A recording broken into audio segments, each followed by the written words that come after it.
بسم اللہ الرحمن الرحیم۔ بہت ہی اہم پیغام آپ تک لے کر حاضر ہوا ہوں، اور متبنہ عربی زبان میں اس کو کہتے ہیں کہ جیسے آپ کسی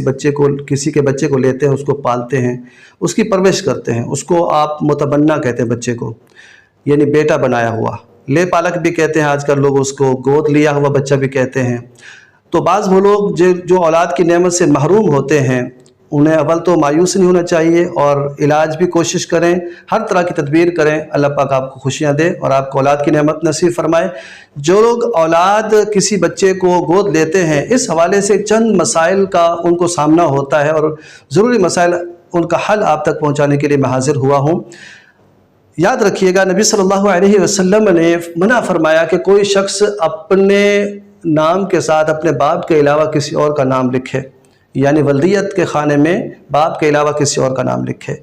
تو آپ نے فرمایا کہ وہ شخص جنت کی خوشبو بھی نہیں پائے گا کہ جو اپنے باپ کے علاوہ کسی اور کا نام باپ کے طور پہ لکھے۔ تو اس لیے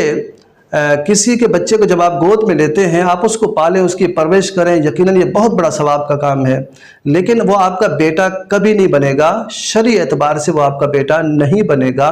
اور نہ ہی آپ اس غلط فہمی میں رہیے کہ وہ آپ کا بیٹا بن جائے گا۔ وہ جس کا بیٹا ہے اسی کا بیٹا رہے گا، اور قیامت کے دن بھی وہ اسی کے نام سے پکارا جائے گا۔ آپ اس کو پالتے ہیں، دنیا میں وہ آپ کا سہارا بن جائے، اچھی بات ہے، لیکن جہاں بھی ڈاکومنٹس تیار ہوں گے، اسکول وغیرہ یا بے فارم وغیرہ بنے گا، اس میں اس کے اصل والد کا نام لکھنا ضروری ہے۔ آپ اپنا نام ساتھ نہیں لکھ سکتے، اور اگر آپ کو لکھوانا ہے تو پرورش کنندہ کے طور پر، یا کوئی بھی ایسا خانہ ساتھ میں ڈلوا کے کہ پرورش کیا ہوا فلاں کا، اس طرح کے کلمات جو ہے وہ اس میں ڈلوا دیں، لیکن والد کی جگہ پر آپ اپنا نام نہیں لکھ سکتے۔ اسی طرح بچے کا نام ہو رہا ہے تو پھر سوال پیدا ہوتا ہے کہ جس کا بچہ، تو جس کے نام سے وہ مشہور ہے اس کے نام سے پھر ذکر کیا جائے، نکاح کے وقت اس کے نام سے اس کو یاد کیا جائے جس کے نام سے لوگ اس کو جانتے ہیں، اور ہو سکے تو تفصیلات بیان کر دی جائے کہ یہ اصل میں بیٹا فلاں کا ہے، اور فلاں نے اس کو پالا ہے، اور آج فلاں لڑکی سے اس کی شادی ہے، اور یہ اس کا اصل نام ہے۔ اس کے علاوہ اگلی بات یہ ہے کہ جائیداد کے حوالے سے بعض لوگ یہ سمجھتے ہیں کہ جس بچے کو انہوں نے گود لیا ہے، اس کے بعد اللہ نے ان کو سگا بیٹا عطا فرمایا، بیٹی عطا فرمائی، یا دیگر رشتہ دار ہیں، اب اگر وہ شخص پالنے والا فوت ہو جاتا ہے، اس کی جائیداد ہے، تو یاد رکھیے گا جس بچے کو پالا ہے یہ بچہ اس کی جائیداد کا وارث نہیں ہے۔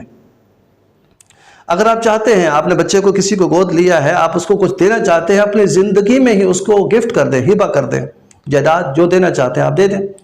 لیکن جب آپ فوت ہو جائیں گے تو یہ جائیداد، یہ وراثت قرآن پاک کے دستور کے مطابق وارثوں کا حق ہے، انہیں ملے گی، اور پھر وہ جس کو آپ نے پالا ہے وہ آپ کو آپ کی جائیداد کا وارث نہیں بن پائے گا۔ اگر وہ لڑکی ہے تو جب وہ بالغ ہوگی تو پردے اور دیگر احکام، نکاح وغیرہ کے معاملات بھی اسی طرح ہوں گے جیسے کسی ایسی بچی کے ساتھ ہیں جس سے آپ کے پہلے معاملات تھے۔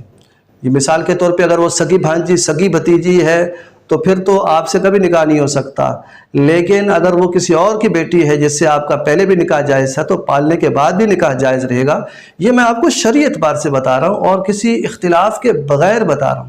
اس لیے جو غلط رجحان آپ لوگوں میں پیدا ہو چلا ہے، اور آپ سمجھتے ہیں کہ کسی بچے کو آپ پالیں گے تو آپ اس کے باپ بن جائیں گے، آپ باپ نہیں بنتے۔ ہاں، احتراماً وہ اگر آپ کو باپ کہتا ہے لوگوں میں وہ الگ بات ہے، لیکن اس کو یہ چاہیے کہ وہ بتائے کہ اس کا حقیقی والد، اصل میں اس کا والد کون ہے، اور کاغذات میں بھی اس کو ظاہر کرنا چاہیے۔ احتراماً جیسے چچا کو باپ کہہ دیتے ہیں تو اس طرح باپ کہنے میں حرج نہیں ہے، لیکن باپ سمجھ کر، والد سمجھ کر جو ہے وہ اپنے باپ کے علاوہ کسی اور کو اگر باپ سمجھے گا تو رسول اللہ صلی اللہ علیہ وسلم نے جو وعید بیان فرمائی ہے وہ آپ نے سماعت کر لی ہے۔ کوشش کیجیے گا، اس پیغام کو عام کیجیے گا،